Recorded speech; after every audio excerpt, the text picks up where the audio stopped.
Now, this constant barrage that we experience from aerosolized toxins through these global geoengineering projects, these contain, most people know, most of our audience anyway, knows about, aluminum, barium, strontium, but how that reacts in and within our body, plus the other bacterial and viral agents and bioweapons that we're dealing with. Now, the space fence and Space Force partnerships, these are a huge concern, especially with AI. And AI is not a new thing. We're hearing a lot about it on the news. This goes back decades, and as well as the study and exposure to biology and synthetic biology. And years ago, I was lucky enough to see a wonderful documentary by Michael Murphy. I think it was his second one. Why in the world are they spraying? It came after What in the World Are They Spraying? But you can see this on our geoengineering page. But during that time, I also learned of our next guest. She is a research specialist, a writer, ghostwriter, lecturer, and a teacher who covers deep state issues like geoengineering, and within that, even including synthetic biology and psychotronic weapons and things like that. She's an MK Ultra expert. uh, she teaches about ritual abuse, targeting, and then related invasive and electromagnetic weapons. She is a true, sorry to say this word, I'm not supposed to say bad words on here, but she is a badass. She's best known for her geoengineering trilogy, Chemtrails, HARP, and the Full Spectrum Dominance of Earth. And it also includes Under an Ionized Sky, which covers from chemtrails to the space fence lockdown, and geoengineered transhumanism. And that's about how the environment has been weaponized by chemicals, electromagnetism, nanotech, and synthetic biology. Now, that right there is a phenomenal book. I just started reading it. It is completely engaging, wonderful detail. And she recently published the Geoengineered Transhumanism, which came out in 2025. And she'll be talking more about this. But this is how synthetic biology and nanotech are being employed to change humans into a transhuman species. And that's what we're going to be talking about right now. Welcome, Elana. I'm so glad to have you here today. Wow, thanks, Nikki. That is very, very good introduction. I appreciate it, and I appreciate hearing about the food. You're really expert in that. Oh, thank you so much. Um, so we're going to dig in right now. Our audience is a little bit familiar with Dr. Anna Mahalkia and Mihalcha. Halcha, excuse me, and you recently had an interview with her as well. Mm-hmm. Yeah, she lives about 13 miles from me, and has her full-on practice, her medical practice there. And she's a cohort. We have, of course, different opinions because we're two different people, goes without saying. But generally speaking, we are both cognizant of what has gone on before, namely the amazing research that I was involved in for 20 years with the independent scientist Clifford Carnicom. And now Anna has Dr. Anna has actually done a great deal of work with Clifford Carnicom as they both peer through their microscopes at live blood analysis. This is a really big move going on right now, and I'm deeply involved in it. I go to a microscopy seminar every week on Saturday. It takes up a few hours. And And basically, is that David Nixon's? yes, Dr. Yes. David Nixon in Australia, and about anywhere from 25 to 35 people show up for that on virtual from all over the world with their photographs they've taken of their microscope work. So it's a real everyone having a different term for the things they're seeing. Like, is it a crystal? Is it a filament? Is it a hydrogel? All these different terms as we work out what exactly is in, for example, the serums of the CV-19 that we've been through for the last 4+ years, and live blood analysis of people who've received inoculations, CV-19 inoculations, and those who haven't. So I've turned a corner. I have 4 books now on geoengineering, and in a way, Nikki, I think of it as having returned to the scene of the crime in this latest book, which, by the way, sounds a lot like the previous book, but is a different title, The Geoengineered Transhuman, put out by Inner Traditions Publishing. And I'm now looking deeply at the synthetic biology coming down from the sky that we are breathing in and is going into our blood and through the blood-brain barrier. This is a huge moment these last 4 years, and it's sort of the culmination for me of my studies in a highly classified program called geoengineering. And now I'm watching it be somewhat normalized uh, after years of being called a conspiracy theorist and a tinfoil hat. But in the normalization going on, of course, they are choosing to normalize the weather engineering, uh, and in a way attempt to even cap that with yet another category called weather modification, which they consider to be more on a local level. I know you know that I keep hearing it's about 30 states now are are definitely making moves to pass acts so that the legislature and the machinery of government can protect them from the geoengineering that's occurring over their airspace. And that's a wonderful move. But if we don't understand how far this geoengineering extends, and we think it's just about but the chemtrails overhead are just about weather modification, we're missing the largest portion of the picture.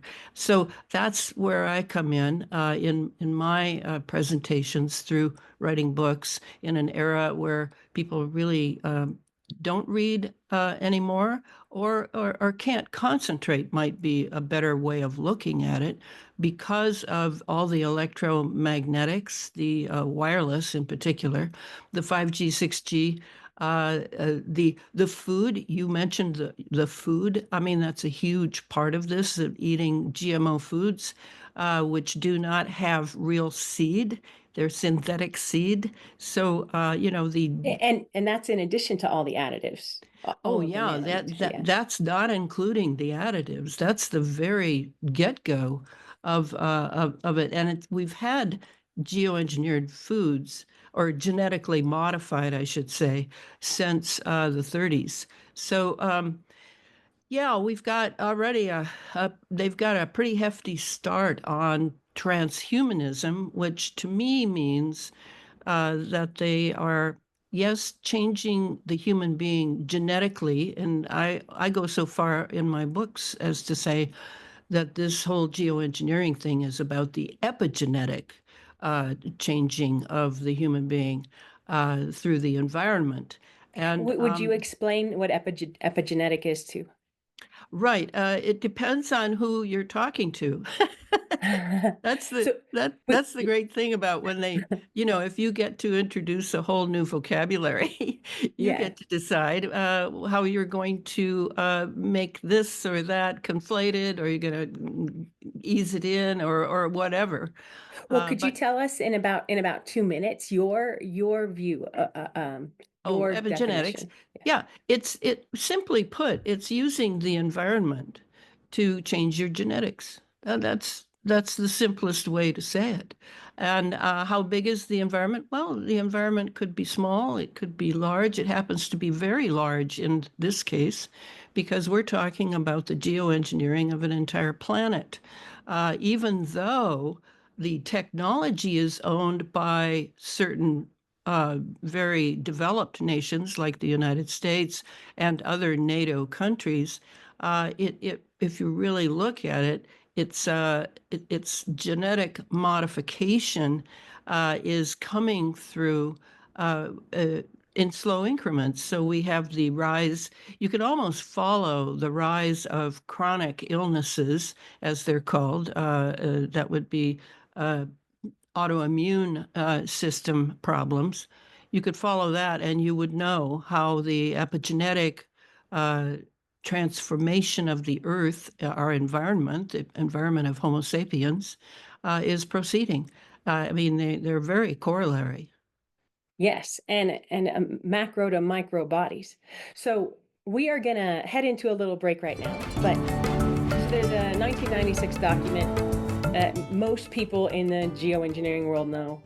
It's owning the weather in 2025. Weather is a force multiplier. That's backwards, but that was written in 1996. But by 1997, Foundations 2025 was written. And this is a document written by a couple hundred military experts. It was directed by the US Air Force Chief of Staff.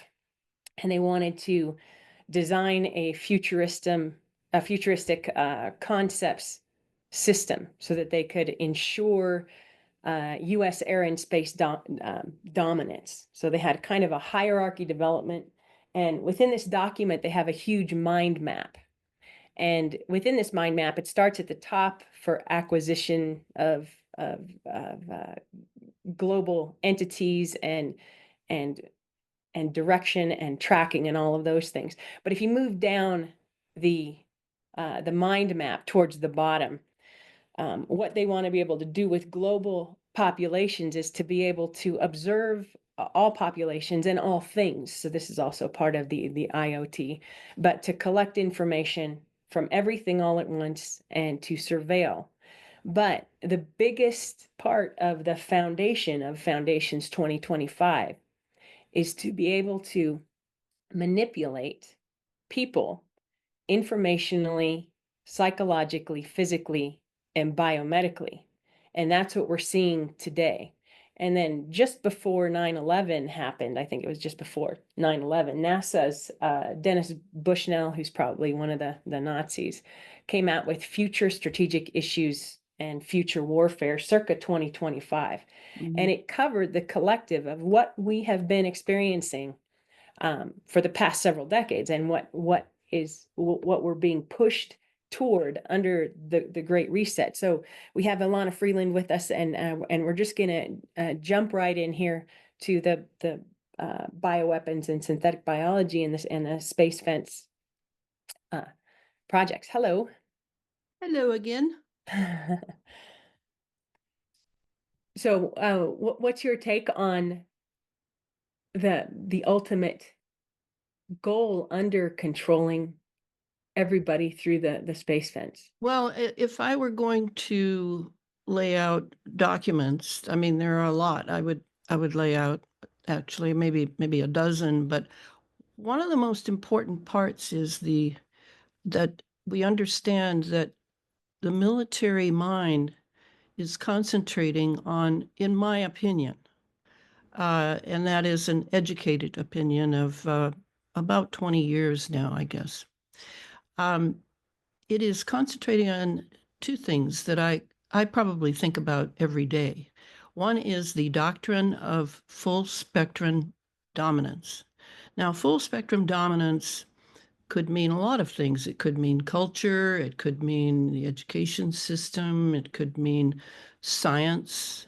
However, you choose to see those things, I'm sure they are included in this, but they are not the primaries.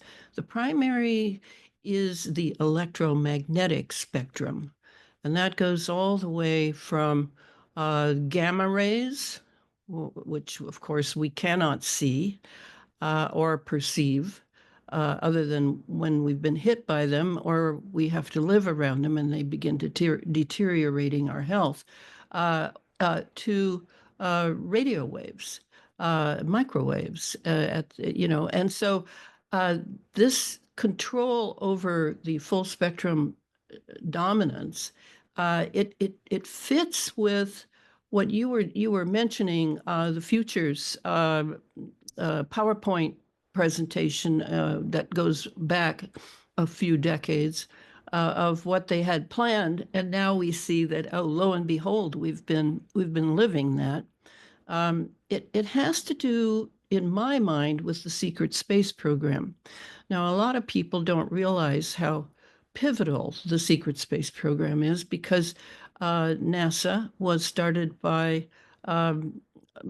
SS Nazis, and its primary job is propaganda, and then NOAA is sort of the secretariat that puts things in motion.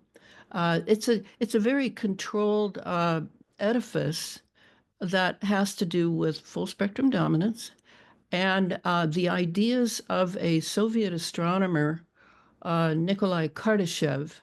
He had, and where I learned about this was from Catherine Austin Fitts, an investment analyst, and Joseph P. Farrell, an Oxford scholar. Joseph wrote a book called Covert Wars and Breakaway Civilizations, which I highly recommend to people to get a take on a very big picture. We're not just talking about chemicals in the sky undermining our health and the health of the planet. We're actually talking about an actual huge breakaway, meaning they're not going to play by our rules, basically. Civilization. I don't know how civilized they are, but I would say that that's already in motion, and that we farm animals here, just living lives, human lives, that these breakaway civilization believers use quite often as guinea pigs for the technologies that are coming out, and the way our atmosphere is now, that we all on the planet, billions of people, have to breathe. So, the Kardashev system is really simple, but on a very big scale. So you at first feel like, whoa, is this science fiction? First is uh, full control, full spectrum control over our planet. And that includes its people, that includes its creatures, its plant life, etc., the soil, you name it. Uh, Second would be the second Kardashev principle would be control over our star, which is our sun, and that is already speeding full on, including a solar simulation made with LEDs and mirrors. You don't talk about smoke and mirrors, and it's up there for very practical reasons that will hide certain things. And then otherwise it's utilized. Sometimes you may even see two suns in the sky, and it could be that, or it could be actually the magnetic mirroring that's going on with plasma. So a lot's going on regarding the sun, like the solar eclipse last summer was an engineered solar eclipse. It was not a natural solar eclipse, and things like that. I mean, this is big. And then the Yes, and third level is, simply put, control over our planetary system, of our 9 planets or whatever we're deciding is a planet today, and actual, well, shoot, control over the galaxy. It sounds a lot like a fairy tale I used to tell to small children years ago when I was a Waldorf teacher, in which you have these huge things going on, of taking control of galaxies. So that's important to remember. Those two things. I'll just lay those out because now I'm just going to mention and go into very slightly the space fence, which is what my second book is devoted to, where I spell it out, every single thing that is in that space fence concept of Lockheed Martin is in that book. And I had the best of all guides through that, his name was Billy Hayes. He's now passed over the threshold. But Billy was invaluable to me. He was an MK Ultra programmed for engineering and electromagnetism. He was like a library for me, and he guided me through to see how large this program really is. That was the second book. Should I take a breath here, Nikki? Are we? No, nope. It's all important and it's great to hear. Keep going. Okay. So for the space fence, let me just try to form a mental picture. I'm big on mental pictures. I'm not so big on videos and a lot of photographs and movies and that sort of thing, because we really need to develop our minds if we're going to be able to perceive what invisible tech really is doing. And we're not going to be able to take pictures of those. You can look at graphics till the cows come home, but it's the ability to imagine and create a very real mental picture. I have that skill from years of study with Rudolf Steiner. So for me, it's very easy to make a mental picture. And in fact, I have a memory that is kind of prodigious, actually. I have to admit it. I can see, I used to pass all my tests with aces in college because I would just see the whole page, eidetic memory, right there, boom. So for me, I highly, highly value your use of your imagination in this. Okay, so let me start. First of all, the space fence is a Lockheed Martin term, not an Elana Freeland term. We had a space fence years ago across the southern United States, almost from coast to coast. And it was said to be a radar installation. So the space fence is essential. The more I learn, the more I realize how it's essential that I explain the space fence to you, because you call it the smart grid. That's what you've been taught.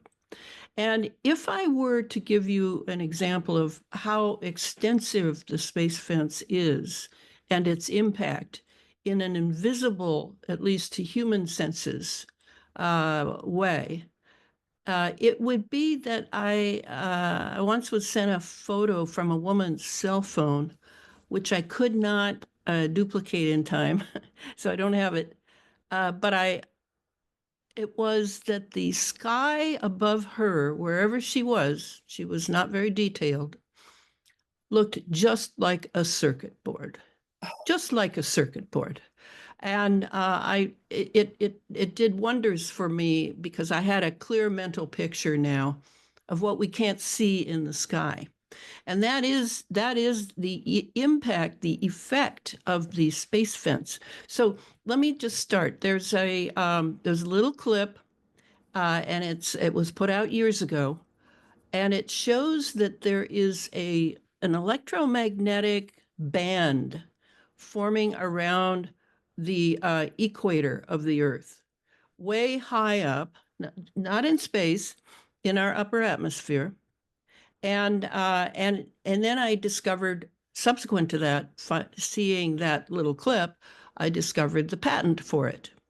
And the patent and the clip show the upper atmosphere space fence as a beginning. Okay, so it's all made of metal. It's the nano-sized, and remember, a nano is 1/1000th of a meter. It's the nano-sized metals that are being distributed by jets, and it's from the fuel. And it's also possibly supplementary systems, and some of it gets into that situation where it's speeding around the Earth. It sort of stays there, and in that situation, and the rest of it comes down to the earth where we then breathe those nanos and they go into our blood-brain barrier. They go beyond it. So that's kind of the picture. This is forming, and the way the video is done, very brief, 3-4 minutes, the indication is, gee, look what we've discovered. I wonder where it came from. This is what you have to deal with when you're dealing with NASA and the people that are covering for this geoengineering classified project. So that's the first thing. That's above us, way above us. What can that be used for? Well, it could be used for communications. You could call it communications. It could be used for if there's another part to it further down from that altitude, then what you have is a sandwiching effect of probably positive and negative ions and all sorts of the metals, frequencies, and that sort of thing. You can manipulate that to control whatever lives between those two parts, the one above us and the one below us. And the one below us is here on the Earth. And as I said, the book Under an Ionized Sky is loaded with explanations of all those parts because um, those parts have to do with radar installations. We have them all over this country. They have to do with the towers, the microwave towers that you probably call cell towers or masts.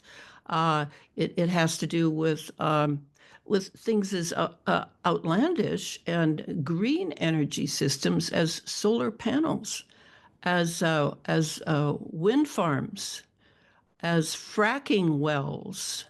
I mean, those all have chemicals that are drilled into the earth, and the chemicals are not identical, but very similar to the ones being dumped on us from the upper atmosphere. And then all of that is electromagnetically controlled with certain frequencies. So then the last step of that lower element that I'm talking about on the Earth that correlates with what is above us around the equator, uh, the last part of it is calibrated to work together. And this calibration is exceedingly important. This was Billy Hayes' specialty, by the way, was calibration, and which is why he worked on 240 military installations, or the greater part of 240, during his lifetime in constructing elements of the space fence that would then sandwich our poor, vulnerable organisms in between what's above and below. And this is an occult rule of Satanists, the good guys in occult, etc. As above, so below. It's a very old law. And apparently that's really how I look at the space fence. So when I say on radio in interviews that we're plugged in, I'm not speaking just in a metaphor. We are plugged in. Our frequency is definitely controlled through this space fence above and below. So we're gonna take a little break right now. Welcome back, everybody. We're with guest Elana Freeland, and at the beginning of the podcast, we were talking about a video interview she did with Dr. Anna Mahalcha. And so go ahead and pick up on that, Elana. All right, so I've explained the space fence in a minuscule way, but I think you get the picture of why I say we are all plugged in. Now, it doesn't mean that we are all at the same level of the mind control that indicates. Mind control, behavior control, emotional control, feeling control. These are all frequencies that we live every day. But with this space fence plug-in, we are very vulnerable to being manipulated. So let's just keep that in mind. And when I say we, yes, I'm talking about the human life form of Homo sapiens pre 2020. But I'm also talking about how it impacts whatever you call the soul or the mental the mentation that constitutes our personality, that constitutes our intent, all the things that are not very measurable except by seeing how we live our lives, what our deeds are. And you know, we've known this for thousands and thousands of years, but now everything is to be measured, is biometrics. So the electromagnetic element has taken precedence because it can follow us as we go through our day. It can impact us from a distance. So it's important to understand that when Clifford Carnicom pointed out to me a creature that he found seemed to be coming from the sky. And that was a filament, a black filament, not very big. You need a microscope to see it in detail. And that this filament was being called Morgellons. And we met many people who were suffering deeply from this condition, the name of which was borrowed from I believe it was the 1700s, when there was a skin condition called Morgellons. And this appeared to be a skin condition because that's where you would see it operating. It would create a hole in the flesh. It could be a rash. It could be a dry, chafing sort of breakout on the skin, and we began to. Clifford first studied people's saliva to see if it was in there. It was in everyone's saliva. And this is big enough. This element was big enough that you could see it on the skin and coming out of the skin and coming out of You sores as could well. see Yes. its effect. If you couldn't see it, the black filament, because the black filament was simply the container in a way, it was a polymer container, and inside were 5 organs. And that's what took the majority of his time, was to find a way to break into that. And he did it chemically.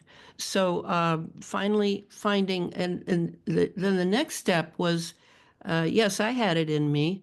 And at that time, I was kind of arrogant about my good health because I've been a health nut since the 60s. And that got holes poked in it right there. But then I looked at my blood and the blood of others under a 300 power microscope that Clifford had. And I saw that this Morgellons, which he renamed something which fit the picture for him, the cross-domain bacteria, CDB, and we could see that it was sucking the iron out of my red blood cells, erythrocytes. So this definitely got my attention because I realized that because we're all breathing this in and it's going in our blood and then it's going through the blood-brain barrier because of its tiny nano size, that we all had it. We all had it in us, whether it was breaking out or not. And this seemed to both of us an assault. There was an assault going on. He already knew this on the atmosphere. The atmosphere was being utterly changed by this technology, not just of Morgellons. I don't mean that. I mean all the chemicals: the barium, the strontium, the chromium, the aluminum, all the heavy metals from the periodic table, and maybe a few that were not recognized because they're not in the table, and the electromagnetism of the radar units, and the fact that the ionosphere control of the ionosphere had been taken over by the U.S. Air Force with HARP the High Frequency Active Auroral Research Project in 2013. None of this boded well for the atmosphere, but what we hadn't realized was that the blood was seriously under assault, and particularly the blood of Homo sapiens. And this was when the idea of a transhumanist thrust appeared to me. And I began to put that lens on when I looked at all the material that I had to study and figure out how they work together. That was a huge changing moment. It also became the moment in which I realized that I really didn't need a personal life. I really don't need to take vacations and do all the things normal people do. What I need to do is work and get this news out for the free will choice of the Homo sapiens still left after the 2020 jab campaign that introduced into our Homo sapiens blood elements that were designed and created to change our nature, both genetic and epigenetic. So that's kind of the way it went. And now here we are, Dr. Mihalcha and Dr. David Nixon in Australia, who's running a microscopy group that's looking under its microscopes in order to see what is in all sorts of things, not just the human blood, not just live blood, but also or dead blood, but also in things like dental anesthetic. Lo and behold, the same things that are in the jab are in dental anesthetics. The same thing has been found in what diabetics, the insulin that diabetics have to take. It's in foods. It's in our food supply. It's everywhere, and this constitutes to Clifford and Dr. Mahalcha and myself. This constitutes assault on Homo Anybody who is sapiens. awake, it constitutes assault. It is a Yes, it's a yes. mass ecocidal genocidal takedown. Well, yes, and I don't think we need to wait for a court of law or for a big bunch of PhDs to give us their rubber stamp. We've learned, at least in the last 4 to 5 years, that experts can't always be trusted because a lot are on the take, a lot are ignorant. This is brand new technology. Synthetic biology is very new kid on the block. And the question is, can we determine the difference between looking under the microscope at something and saying, oh, this is natural, this is from nature, and oh, this one is synthetic and was man-made. No, we don't have that ability yet because, of course, the man-made synthetic biology is they bend over backwards to make it look as quote natural as possible. So we have our challenge here. And then the next thing that you should all be asking yourselves is, will the human being, if there is a transhuman race underway right now, which I believe there's at least one, then will we be able to still be human in those bodies?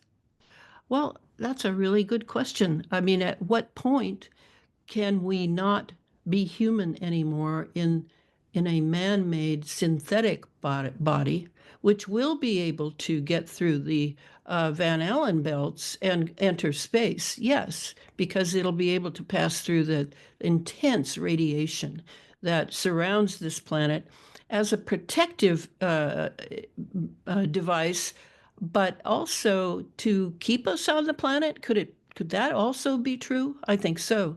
If you believe there are divine beings, which of course I know there are, and so we're now at a place where we can use our human freedom that we still have as Homo sapiens, and really prepare ourselves for a synthetic biology future that's coming at us from the sky and coming at us through the medical and big pharma cartels.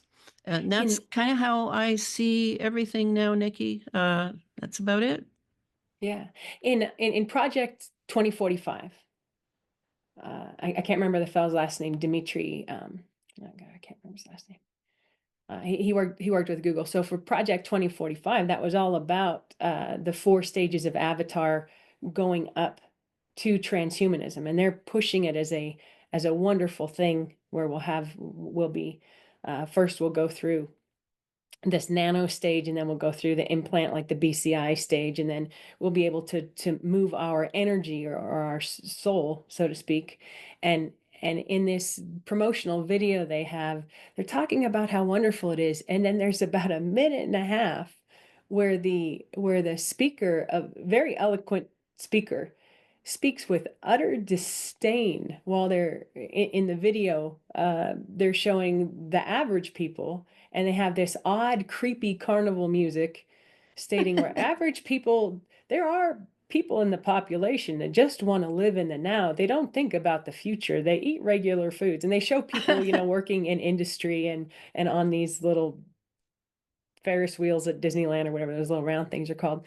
And they're saying these people will be left behind, and this is a collective. When they had the first meeting, I think it was 2011, they just had Yes, utter disdain for us, for regular utter people. disdain, utter And disdain. yeah, and the transhumanist party itself, the transhumanist political party that started years ago, wants to have people who are transhuman and full-blown robots having the Hmm. same voting rights as us. And this party is Yes, getting bigger, and you can look it up. It's not some secret on the internet. Anyway, so the yes.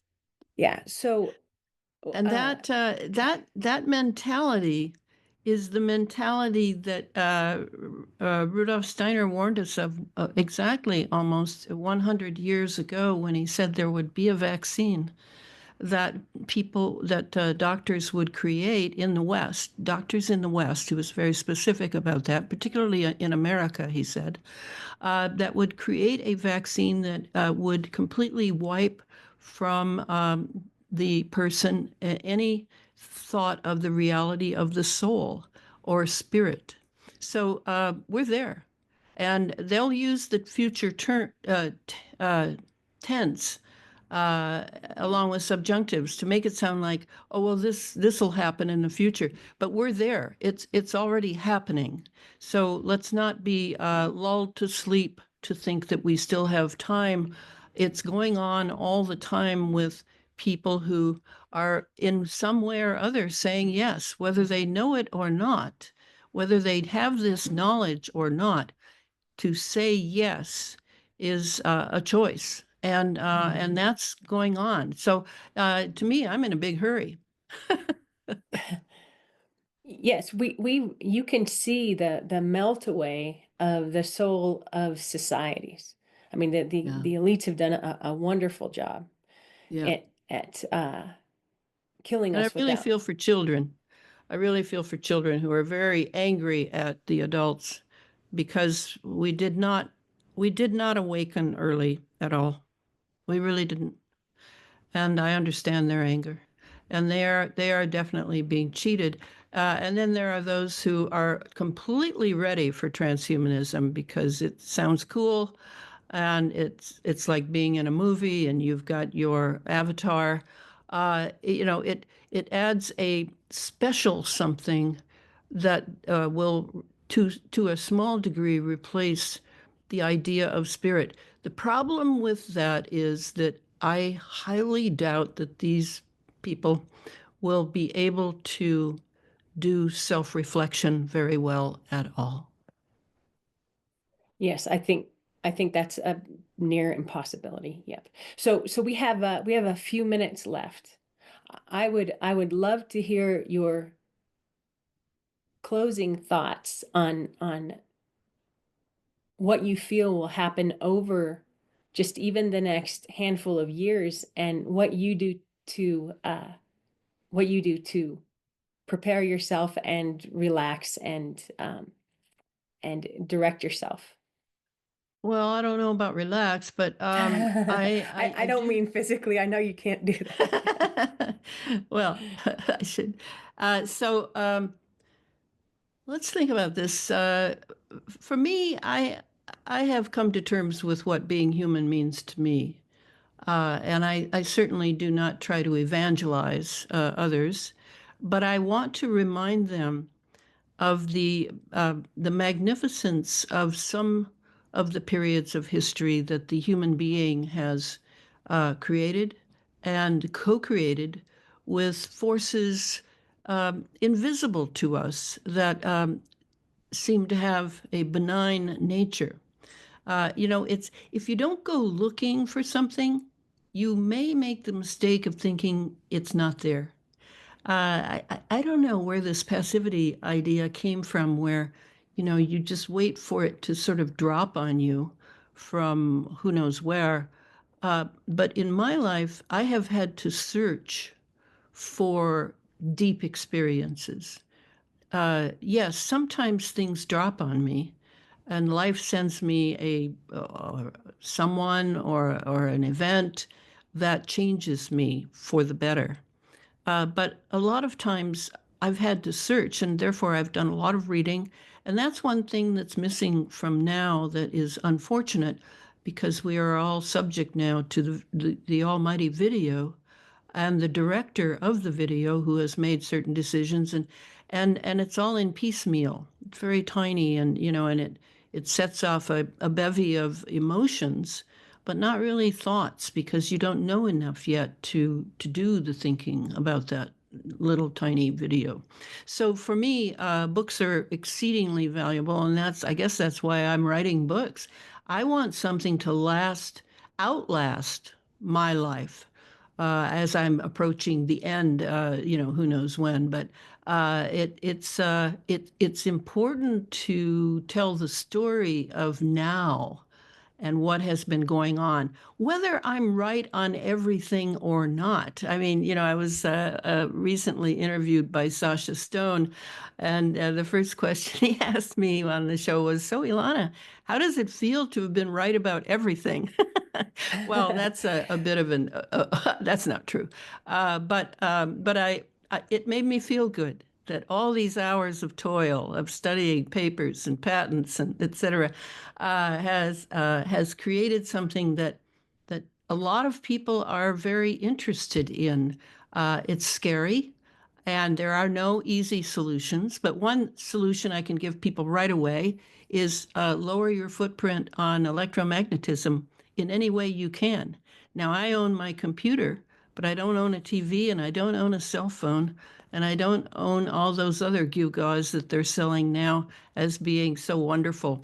I So don't you are as unplugged as you can get right now unplugged in as this I day and can age. get. Yes. Yes, Well, Elana, exactly. yeah. Thank you so, so much for being on the show today. Your knowledge is phenomenal. If anybody wants to learn more about Elana, she posts news and commentary on her Patreon channel, patreon.com/Elana Freeland. She's also on X. And is your Facebook site still up, EMF Yeah, Planetary Engineering? the closed one that you have to ask membership for, EMF Planetary Engineering. And then they can contact you as well at Elana Yeah, Freeland at Proton Mail, or at no? protonmail.com. Yeah. Okay, well, thank you so much for being my guest today.